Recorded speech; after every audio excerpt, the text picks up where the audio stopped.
Simple style ഗാർഡനിങ്ങിൻ്റെ പുതിയ വീഡിയോയിലേക്ക് എല്ലാവർക്കും സ്വാഗതം. ഇന്ന് നമ്മൾ പരിചയപ്പെടാൻ പോകുന്നത് ഹാങ്ങിങ് പ്ലാന്റ് എങ്ങനെ ഭംഗിയായി സെറ്റ് ചെയ്യാമെന്നും ഇതിൻ്റെ പരിചരണ രീതികളുമാണ്.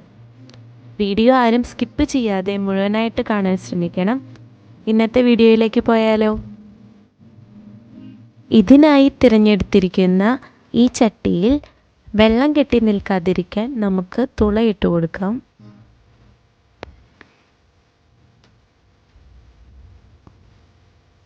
അതിനുശേഷം മണ്ണും ചാണകപ്പൊടിയും ചേർത്ത് വെച്ചിരിക്കുന്ന മിശ്രിതം നമുക്ക് എടുക്കാം.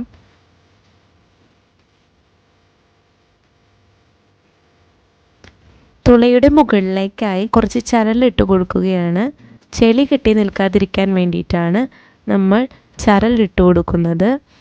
അതിനുശേഷം മിക്സ് ചെയ്ത് വെച്ചിരിക്കുന്ന ചാണകപ്പൊടിയും മണ്ണും ചേർത്ത മിശ്രിതം മുകൾ ഭാഗം വരെ നിറച്ചു കൊടുക്കാം.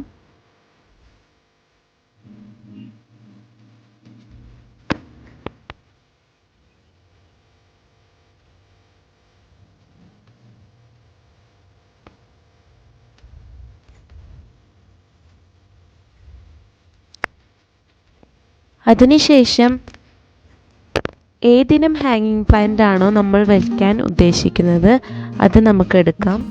ഹാങ് ചെയ്ത് കിടക്കുന്ന ഏത് ചെടി വേണമെങ്കിലും നമുക്കിതിനായിട്ട് തിരഞ്ഞെടുക്കാവുന്നതാണ്. ടർട്ടിൽ വെയിനോ മണി പ്ലാന്റോ ഏതുമായിക്കോട്ടെ, നമുക്ക് നമ്മുടെ ആവശ്യത്തിനനുസരിച്ച് എടുക്കാം.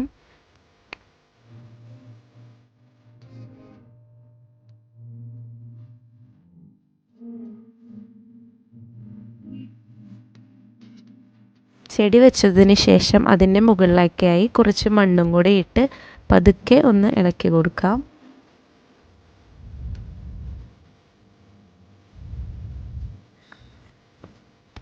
ഇതേ രീതിയിൽ വളരെ എളുപ്പത്തിൽ നിങ്ങൾക്കും ഹാങ്ങിങ് പ്ലാന്റ്സ് നിറച്ചെടുക്കാവുന്നതാണ്.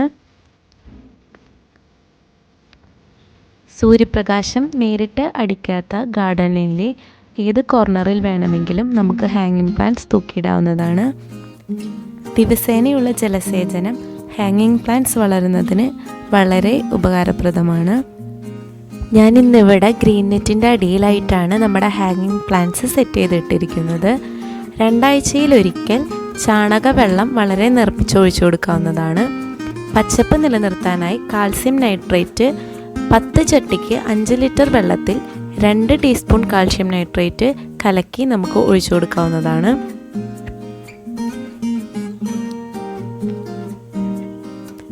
ഇന്നത്തെ വീഡിയോ എല്ലാവർക്കും വളരെ ഇഷ്ടമായെന്ന് കരുതുന്നു. അടുത്ത വീഡിയോയുമായി വീണ്ടും കാണുന്നത് വരെ എല്ലാവർക്കും നമസ്കാരം.